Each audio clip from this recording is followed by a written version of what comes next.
I'm Melissa, this is Martin, Haley, and Maddie, and we're cruising America's Great Loop on our boat Cavalier. We welcome you to hop aboard and share in this journey with us. All right, well, welcome back to the Cavalier for another episode of Cruising Cavaliers. This one's just going to be me. Melissa's up doing other stuff. This one's going to be more of an instructional video, so hopefully it'll be of interest to you. But if you're looking for one of our normal videos, just skip on by it. What we're going to talk today about is going through locks, and not the actual physical going through locks, but part of the planning process of, you know, am I going to be delayed at a lock, and when should I go to a lock? Because a lot of times you find, you know, you're at a marina or an anchorage or something, and you're close to a lock, and you can get up and go to the lock, or you may wait. But so you need to know the status of the lock. So in the past, what I would do is a lot of times I would just call the lock and ask them, you know, what the status is, and sometimes that works and it's really helpful, and other times they just kind of say, well, we can't really tell you. Get down here and we'll get you through when we can. Well, there's couple of other tools that might be helpful, and there's two things that I use, and one's the Army Corps of Engineers Lock Queue Report, and it has all the Army Corps locks on all the big rivers throughout the whole United States, but it definitely has all the Illinois, Mississippi, Tennessee, Tom Bigby, all the locks that you're going to be going through on this whole part of the loop here. Not the Canadian locks, but all these other locks. So you can use it, and it gives you a lot of information about when, you know, is there anybody in the lock right now, and when they last went through and stuff like that. Okay, so now we're going to start looking at the two applications we're going to be looking at today, the Army Corps of Engineer Lock Queue Report and the Marine Traffic app. So to get to the Army Corps of Engineers Lock Queue Report, what I do is you can just Google that, Army Corps of Engineers Lock Queue Report, and it'll take you to this, and you can just click on that, and this will take you here to it. And what it allows you to do is to go down, and you can select the Lock Queue Report again. And now what this does is allows you to go zoom into a lock. But first you have to select the river system. So we're going to actually look at the Tennessee River. There's a whole bunch of them in here, but we're going to be looking at the Tennessee. And then specifically, then the next one you pick the lock out. So we're actually going to go up here and take a look at this Wheeler lock. Because what we're going to be looking at is we're going to seem like we're coming from the Fall Rendezvous in Joe Wheeler, and we'll be wanting to go through Wheeler lock to get back down. So that's how you get there.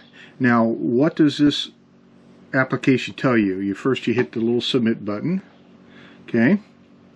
Now it gives you a lot of information. So the first parts gives you the average processing in minutes up here in the last 24 hours, average delay in minutes last 24 hours, average delay in minutes past 24 hours. Anyhow, all these things like this. But then really what's interesting is you come down here and it gives you all the lockages that have happened in order, and it goes back several days at least, maybe longer.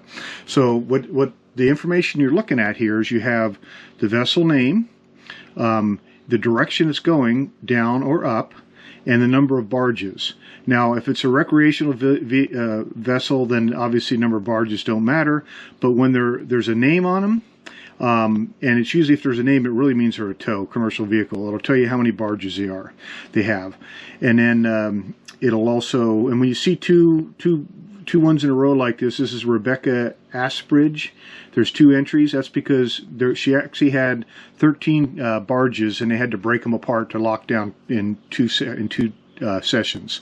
So then you come over here and you'll get the arrival date. This is the date, the time and date that they show up at the lock. It's like a half mile out is the arrival point. So they log them in as when they arrive, and then the SOL date is the start of locking date and time, and then the end of lockage time, and then it'll give you the delay minutes and all this other stuff. So this is where you zoom in on here is when they went through the locks. So that tells you you can call up the locks upstream of you, downstream of you, and the lock you're trying to go through, and that'll give you a good idea of where all the vessels are and if they're going to be at the lock in question that you're looking at. So that's kind of how you use the lock queue report, is it'll tell you where they're at, and you're really looking at those. If there's a double barge, it's going to be heading to your lock, with more than six barges on it, it's going to have to break them up. You really could be delayed a long time, anywhere from 4 hours to 6 hours, or in case of the Wilson lock, which is the real problem lock on the Upper Tennessee, it could be 6 or 8 hours before you get through. So that's the lock queue report. And then there's another application called Marine Traffic, and you call it up and you look at the picture of the world, and you can zoom into where you're at, and it'll give you all the boats that are transmitting AIS. It'll give you where they're at in real time. So that's really pretty interesting. Now, the other thing is this will tell you when a lock went through. So let's say you had a lock upstream of you were concerned about, and you found that a vessel had gone through it and was heading towards the lock you're in question. You still have to know where is that barge at now, right? Where's that tow? Well, if you can call it up in your chart plotter and you have AIS, and you may be able to get it that way and see where it is. But if you can't, another way to find it is to go to what's called Marine Traffic. And if you just Google Marine Traffic app, it's a really cool app. It'll show you basically the entire world. All the boats that are in all the oceans and everywhere. But you can also use it to look into the rivers. So, for instance, we were just up there and we were looking at Joe Wheeler, and the colors designate what type of vehicle it is, and I believe the blue are all the commercial traffic. So the Wheeler lock is somewhere up here. Unfortunately, this app won't tell you where it is exactly, so you kind of have to use them both. But if you come in here, it's going to tell you that this one is the William Nickel, and it's underway and it's going 6.2 knots. So if you figured out where that is, and then you can figure out where that is in relation to the lock you're worried about, and you'll be able to tell where it is. Because if you went back to this other one we had, you would have seen that the lock queue report told us that the William Nickel had gone through our lock. So if we go back up here, back up to there, you see that the William Nickel was right here. And it was a double entry. It's 7 and 9 barges, so it's actually 16 barges total. So that one definitely would have to split it. That one's headed to the dreaded Wilson lock, which can have all kinds of delays, especially going down. So this would cause concern. You'd have to figure out your timing, but between the two apps, you can figure out where that William Nickel is and whether you can get ahead of it and get to the lock or not. So this is kind of how you use these apps. Now, you still have to call the lock, because what's really nice is if you have all this information beforehand, then you call the locks. You can say something like to the Wilson lock, I'd call down and I'd say, well, we're looking at coming through the Wheeler lock, and then after that we're going to be headed down to your lock, and it looks like there's a tow called William Nickel coming down. What is he going to have priority, and how long is it going to take him? And they may tell you, don't even bother showing up here for another 6-8 hours or something, or they may tell you, come on down right now and we'll get you through. So anyway, hopefully this has been useful in looking at how to use these reports, these two applications, like I said, the Army Corps Lock Queue report and the Marine Traffic report, to really kind of look at what's going on all the rivers. And if somebody else knows something more about how to use these better, please comment on the notes below, and because we'd love to know about it, we'd like to pass it on to everybody else. So anyway, that's about it. Thanks for looking at this, and hope it does you some good.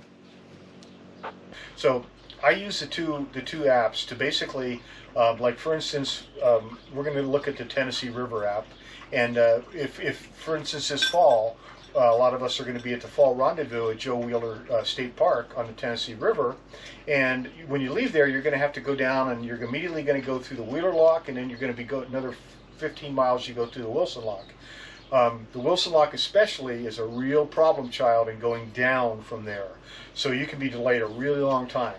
So we found that those locks are helpful. We've already been up and down through them once each way, and they were very helpful, but still, it's good to have a lot more information. So by using these two things, you can tell if there's locks, if there's a tow already in locking process, or if there's one headed to the lock, and you can ask them, ask the lock. When you call the lock, you have a lot more information. You can say, well, what about this tow? Are they going to have priority? And they'll often work with you. So hopefully it'll help.